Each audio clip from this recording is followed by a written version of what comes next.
It's a movie, and I'm a movie critic who just got his vocals back after almost a month of sickness. So let's get me paid. Those funding links down the bottom, those are not merely decorative, so thank you in advance.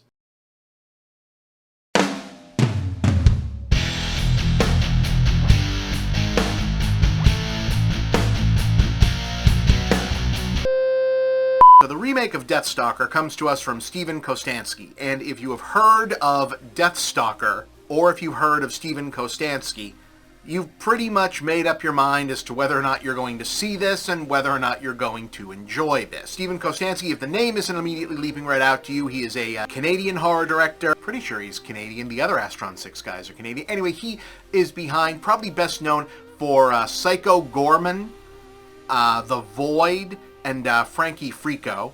So if any of those were jumping out at you, especially Psycho Goreman and FRANKIE FREAKO, those would be the most recent well-known ones, better-known ones. Pretty much know what to expect from this one, and if you've heard of Deathstalker, then you know what to expect from this one.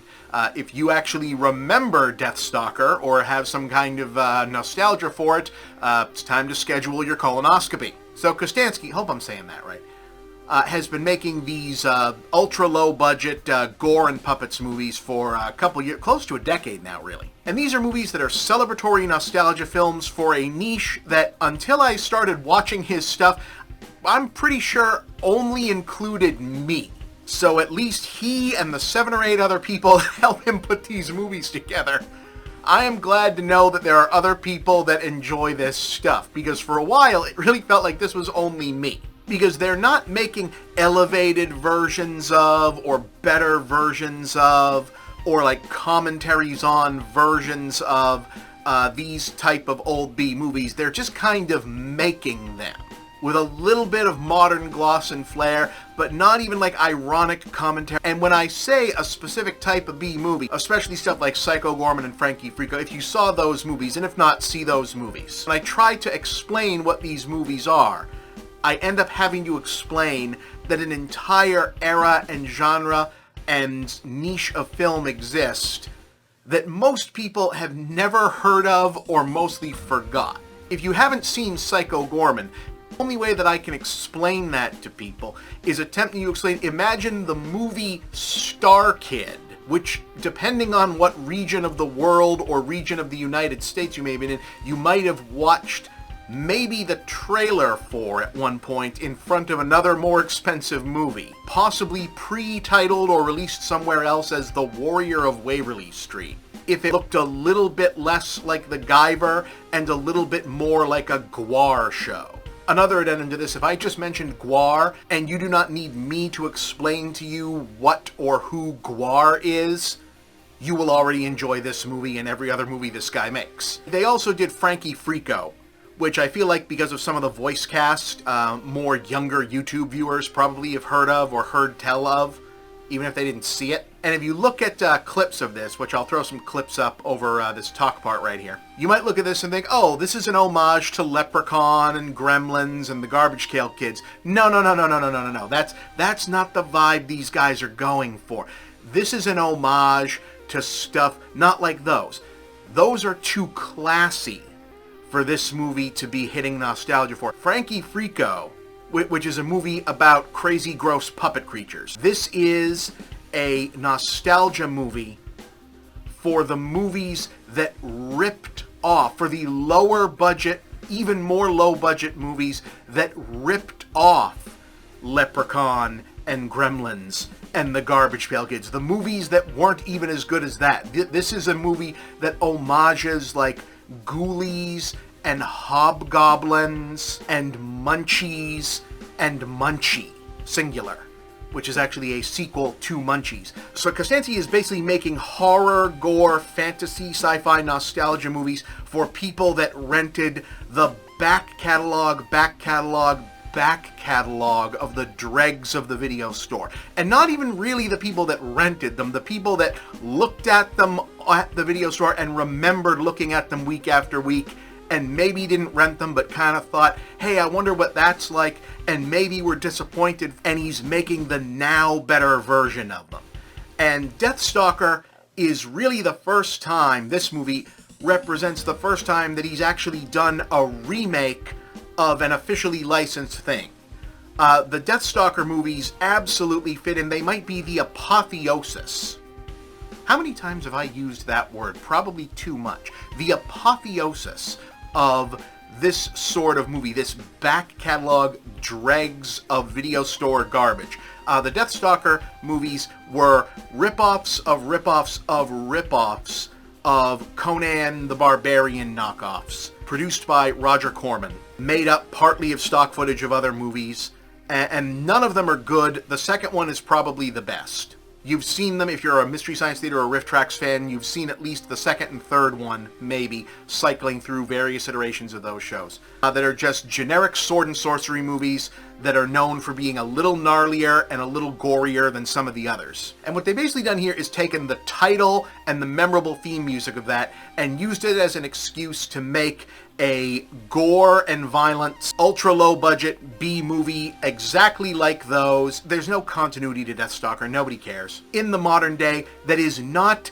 an elevated or better version or commentary on of anything like that. It just is one of those. Other than the fact that it has slightly better CGI background business for matte painting stuff in a few shots and a couple morphs, and is notably less rapey and sleazy than the first Deathstalker from the 80s was, which is kind of the reason that that movie is just not around anymore. People mostly cycle through the second and the third one, which is for the best. This is basically the most violent episode of, like, not even Xena. That would be too high a quality of production for this to be compared to, like, deliberately. This is basically like the bloodiest episode of Mystic Knights of Tir na Nog.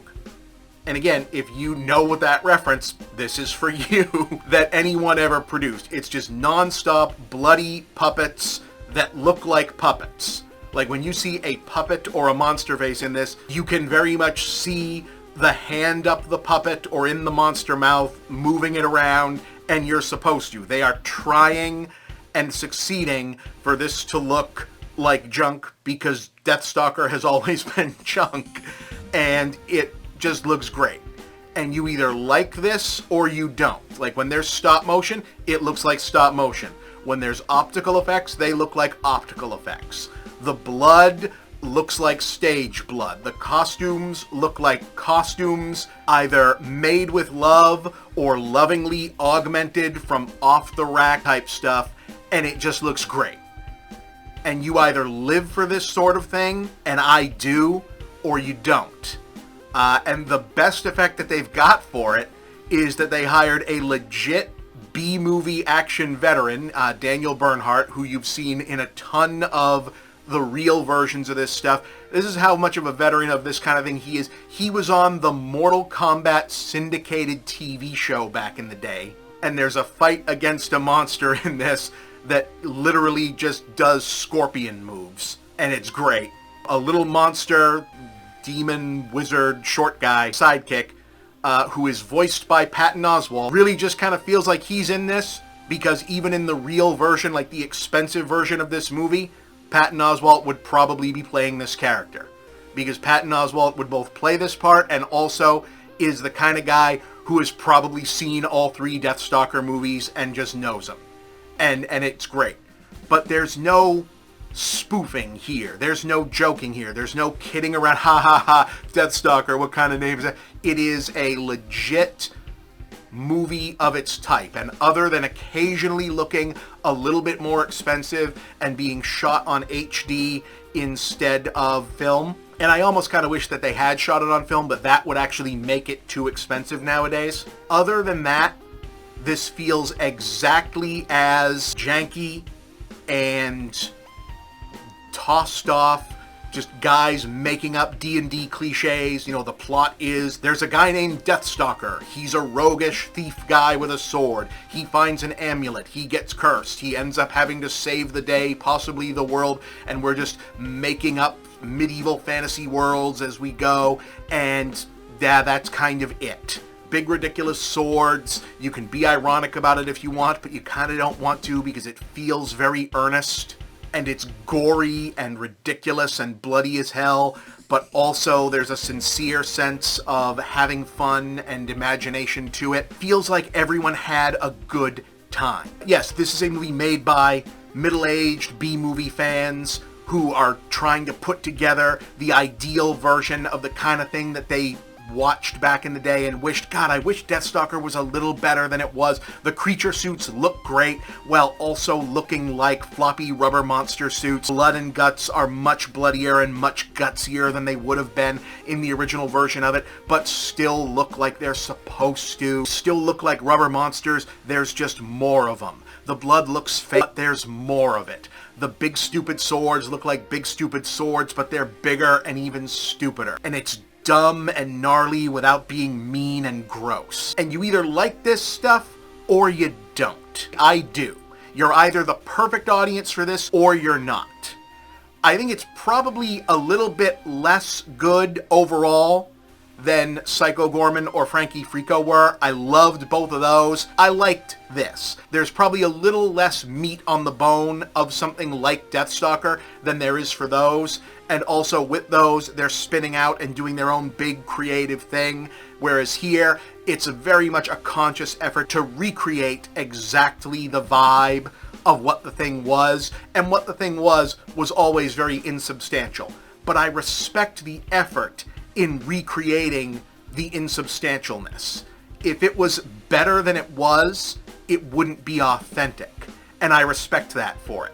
It almost feels like 2 episodes of a pilot for a Deathstalker television show that would have been on like right after the Hercules show in the 90s, and I would have watched the shit out of this show. So in context to that, I call this a 7 out of 10. There is an audience for this that will not necessarily love it, because I don't know that it's meant to be loved, but will like it dearly. And I liked this dearly. So call it 7 out of 10. I recommend that people watch this. I had a ton of fun with this. I bought this on DVD to review it because I missed it in the theater. I paid real money in the Walmart to watch this on DVD because I don't like to rent to own on digital, and I'm glad I did. It felt right to do. I like that I have a DVD copy of the 2025 Deathstalker, and I'm happy to do so. I hope Kostanski makes a dozen more movies like this. I hope they keep doing it because it feels like they're making them exactly for me. And I know they're not. I know they're making them for the at least 12 other guys who get this gag, but I'm glad they're doing it, man.